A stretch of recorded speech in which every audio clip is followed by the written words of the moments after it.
Hello प्यारे छात्रों, आज हम लोग इस वीडियो में पाइथागोरस प्रमेय के बारे में जानेंगे और पाइथागोरस से संबंधित हर एक आपको जानकारी देंगे। प्यारे छात्रों, पाइथागोरस प्रमेय अगर आप अच्छे से समझते हैं तो आप त्रिकोणमिति के प्रश्नावली 8.1 के सभी प्रश्नों को आसानी से हल कर पाइएगा। प्यारे छात्रों, मेरा नाम दीपक सिंह है और आप सभी का प्यारा परिवार साइंस लव विद्याकुल में मैं आपका स्वागत करता हूँ। तो आइए इस वीडियो में पाइथागोरस प्रमेय को शानदार तरीके से सीखते हैं। सबसे पहले पाइथागोरस प्रमेय को समझने के लिए सबसे पहले हम समझेंगे पाइथागोरस क्या है। छात्रों, पाइथागोरस एक गणितीय का नाम है जिसने एक कथन कहा, एक समकोण त्रिभुज में कर्ण का वर्ग शेष दो भुजाओं के वर्गों के योग के बराबर होगा। शायद आप लोग नहीं समझे होंगे। सबसे पहले आप लोग समझिए समकोण त्रिभुज किसे कहते हैं। तो देखिए, समकोण त्रिभुज क्या है। किसी त्रिभुज में एक कोण समकोण यानी 90 डिग्री का हो तो उसे समकोण कहते हैं। ये त्रिभुज है ABC, इसमें एक कोण 90 डिग्री है तो यानी ये समकोण है। अब समझेंगे कर्ण हाइपोटेनियस किसे कहते हैं। अब देखिए, समकोण त्रिभुज के सम्मुख वाली भुजाएं यानी इसके सामने वाली भुजाएं को कर्ण कहते हैं। समकोण त्रिभुज में समकोण के सम्मुख वाली भुजाएं यानी सामने वाली भुजाएं को कर्ण कहते हैं। आई होप कि आप कर्ण समझ गए होंगे। अब समझते हैं सम्मुख भुजा क्या है। किसी कोण के सामने वाली भुजा को सम्मुख भुजा कहते हैं। जैसे देखिए, त्रिभुज ABC में B के सामने वाली भुजा क्या है, AC। एक इसके लिए कोण B के लिए हो गया सम्मुख भुजा। अब C के लिए बोलेंगे तो इसके लिए सम्मुख भुजा हो गया AB। इसके सामने वाला भुजा कौन है, AB। और कोण A के लिए क्या हो गया, सम्मुख भुजा BC। आई होप कि आप लोग यहाँ तक समझ गए होंगे। तो आते हैं पाइथागोरस प्रमेय के सामने। अब देखिए, पाइथागोरस साहब ने क्या कहा, एक समकोण त्रिभुज में कर्ण का वर्ग, कर्ण यानी AC, कर्ण क्या हो गया AC, 90 डिग्री के सामने वाली भुजा को क्या कहेंगे, कर्ण। समकोण त्रिभुज में कर्ण का वर्ग AC का वर्ग शेष दो भुजाओं के वर्गों के योग के बराबर होता है। शेष दो भुजा कौन हो गया, AB और BC। इसके योग के बराबर होगा कर्ण का स्क्वायर। ठीक है, ये देखिए AC कर्ण का क्या हो गया, वर्ग, AC का स्क्वायर बराबर शेष दो भुजाओं यानी AB प्लस BC, AB का स्क्वायर प्लस BC के स्क्वायर के योग के बराबर है। यही पाइथागोरस प्रमेय कहता है। अब देखिए, AC क्या हो गया कर्ण, AB क्या हो गया लंब, BC क्या हो गया आधार। तो कर्ण स्क्वायर बराबर क्या हो गया, लंब स्क्वायर प्लस आधार स्क्वायर। अब ये तीनों का आप इंग्लिश नहीं जानते हैं तो इंग्लिश आपको बतला देते हैं। तो यहाँ देखिए, कर्ण का इंग्लिश क्या हो गया, हाइपोटेनियस। लंब का इंग्लिश क्या हो गया, परपेंडिकुलर। आधार का इंग्लिश क्या हो गया, बेस। कर्ण को किस से सूचित किया जाता है, H। लंब को P, आधार को B। अब यहाँ देखिए, कर्ण को किस से सूचित किया जाता है, H। क्या लिखेंगे, H स्क्वायर बराबर लंब को P स्क्वायर प्लस आधार को B स्क्वायर। अब देखिए, अब H बराबर लिखेंगे तो स्क्वायर को बराबर के ऊपर भेजेंगे तो क्या हो जाएगा, रूट बन जाएगा। ठीक है, यहाँ तक समझे।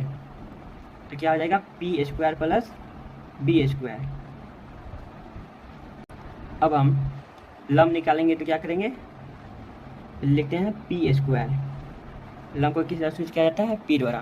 तो क्या करेंगे, आधार को बराबर के ऊपर भेजेंगे तो क्या हो जाएगा, कर्ण माइनस आधार।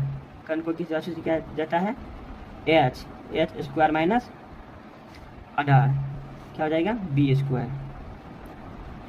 और P बराबर लिखेंगे तो क्या हो जाएगा, रूट अंडर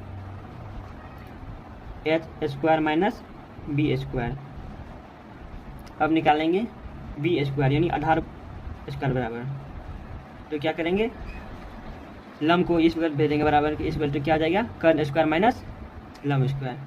कर्ण को किस तरह किया जाता है, H स्क्वायर, लंब को P स्क्वायर।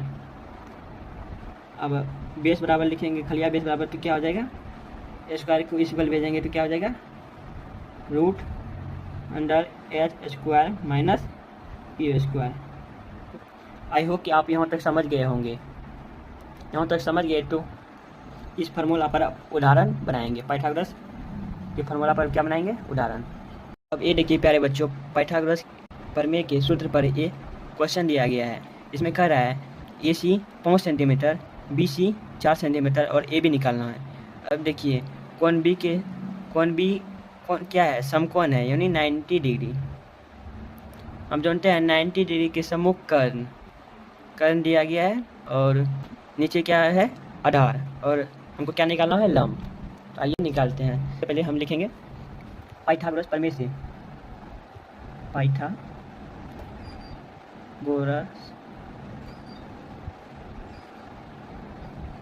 प्रमेय से, पाइथागोरस प्रमेय बराबर क्या होता है, कर्ण स्क्वायर बराबर लंब स्क्वायर प्लस आधार स्क्वायर। कर्ण को किधर सूचित किया जाता है, एच स्क्वायर, लंब को पी स्क्वायर, आधार को बी स्क्वायर।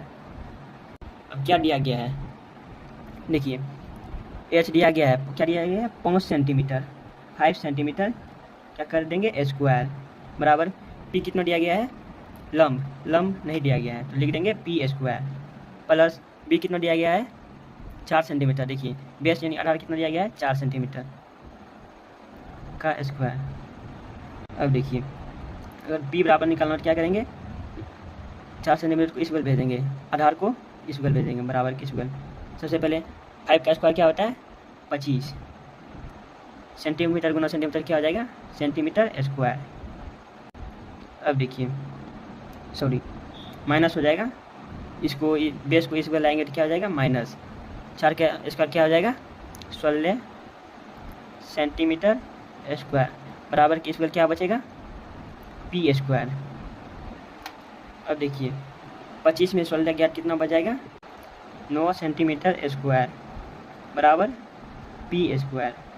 अब देखिए स्क्वायर को देखिए उस बगल भेजते हैं तो क्या बन जाएगा, रूट बन जाएगा, तो क्या हो जाएगा 9 सेंटीमीटर स्क्वायर, बराबर क्या हो जाएगा, बचेगा इधर पी यानी लंब, परपेंडिकुलर।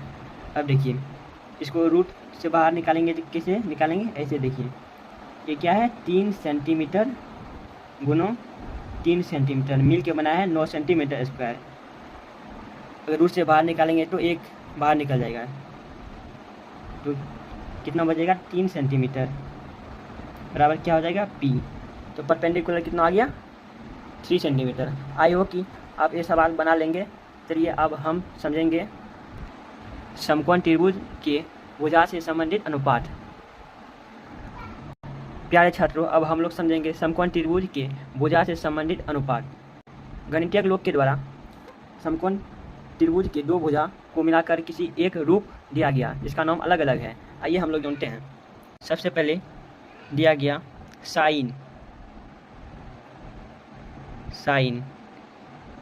साइन दिया गया दो भुजा लंब और कर्ण,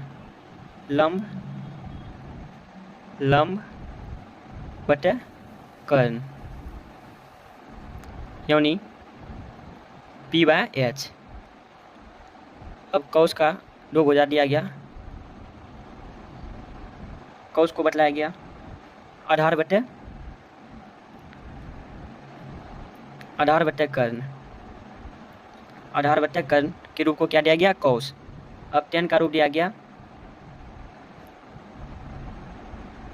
गया, लंब बटे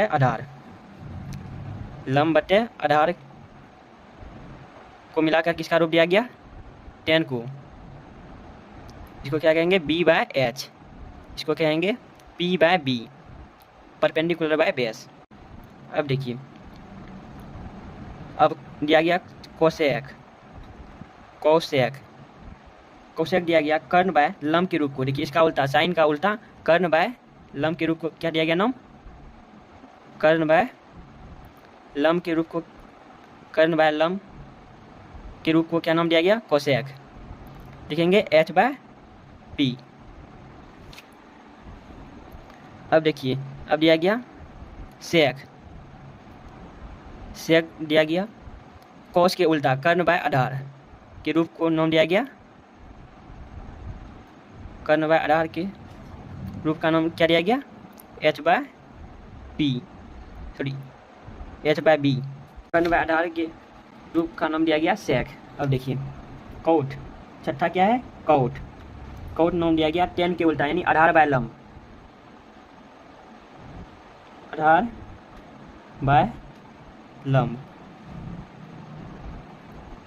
आधार की तरह सूचित किया जाता है B।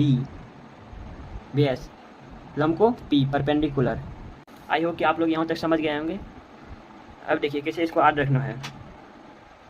तो साइन का आर रखेंगे पी बाय एच, एक लंब बाय कर्न, कॉस का आधार बाय कर्न बी बाय एच, टेन का लंब बाय आधार पी बाय बी। साइन का उल्टा होता है कोसेक, इसका किसे आर रखेंगे कर्न बाय लंब। सेक का कॉस का उल्टा होता है सेक, इसका किसे आर रखेंगे, यहाँ कर्न नीचे है तो यहाँ ऊपर कर देंगे कर्न बाय आधार। अब टेन उल्टा है कोट का, तो क्या करेंगे कोट में पहले लिखेंगे आधार बाय लंब। आई होप कि आप लोग यहाँ तक समझ गए होंगे। अब इसको आर करने का सौंदा ट्रिक बतलाते हैं। आइए समझते हैं क्या है सौंदा ट्रिक, ये सभी फार्मूला आर करने का। सबसे पहले आपको आर रखना है पंडित बदरी प्रसाद हर हर बोल। पंडित को स्विच करेंगे पी, बदरी को बी, प्रसाद को पी, हर को एच, बोल को बी। पहले समकोण त्रिभुज के भुजा के संबंधित अनुपात यानी sine cos tan cosec sec cot को ऐड कर लेंगे, sine cos tan cosec sec cot. अब देखिए साइन का मान ऐड करना है तो क्या करेंगे, पंडी बड्डी प्रसाद हर हर बोल। देखिए पी बाय एच किसका हो जाएगा, साइन का। अब देखिए बी बाय एच क्या हो जाएगा, कॉस का। अब देखिए पी बाय बी किसका हो जाएगा, टेन का। अब देखिए ये तीनों ऐड हो जाएगा। तब देखिए साइन का इन्वर्स होता है उल्टा यानी कोसेक, तो कोसेक का किसे ऐड करेंगे, साइन का उल्टा यानी एच बाय पी। यहाँ पहले पी बाय एच है, यहाँ करेंगे एच बाय पी। सेक में भी वही कर देंगे, कॉस का इन्वर्स है, टेन में भी वही कर देंगे, कॉट का इन्वर्स है। ठीक है, आई होप कि आप लोग यहाँ तक समझ गए होंगे। यहाँ तक समझ गए तो हम आगे बढ़ते हैं। प्यारे छात्रों, हम लोग समकोण त्रिभुज में समकोण के लिए तो लंब आधार और कर्ण आसानी से पहचान लेते हैं। जैसे देखिए समकोण त्रिभुज में समकोण कोण बी के लिए इसके सम्मुख वाले भुजा ये हुआ कर्ण तथा इसके लंबवत वाली भुजा लंब तथा इसके नीचे वाला भुजा ये क्या हुआ, आधार। अब देखिए न्यून कोण के लिए क्या शर्त है, न्यून कोण में देखिए समकोण के सम्मुख वाली भुजा कर्ण होता है। ये देखिए कर्ण यहाँ भी है और यहाँ भी है। अब देखिए न्यून कोण इसमें दो हो गया, ए और सी, ए और सी। अब देखिए कोण सी के लिए हम लंब कैसे पहचानेंगे, न्यून कोण में देखिए क्या शर्त होता है, कोण सी के लिए इसके सम्मुख वाला भुजा क्या होगा, लंब। यहाँ भी देखिए कोण ए में देखिए इसके सम्मुख वाला भुजा हो गया लंब। कर्ण सब में परमानेंट वही रहता है, देखिए तीनों में कर्ण परमानेंट वही है, चेंज होता है आधार और लंब। कोण एम देखिए एक सम्मुख वाला भुजा सामने वाला भुजा क्या हो गया, लंब। इससे संलग्न भुजा क्या हो गया, आधार। संलग्न भुजा दो है, एक आधार एक कर्ण। कर्ण परमानेंट होता है, एक हो गया आधार। इसमें भी देखिए कोण सी के लिए सम्मुख वाला भुजा लंब, इससे संलग्न भुजा क्या हो गया, आधार। आई होप कि आप लोग यहाँ तक समझ गए होंगे। प्यारे छात्रों, इससे संबंधित हम लोग सभी प्रश्न एक्सरसाइज 8.1 में बनाएंगे। प्यारे छात्रों, अगर वीडियो आपको अच्छा लगा हो तो वीडियो को लाइक शेयर और कमेंट जरूर करें। चलिए धन्यवाद।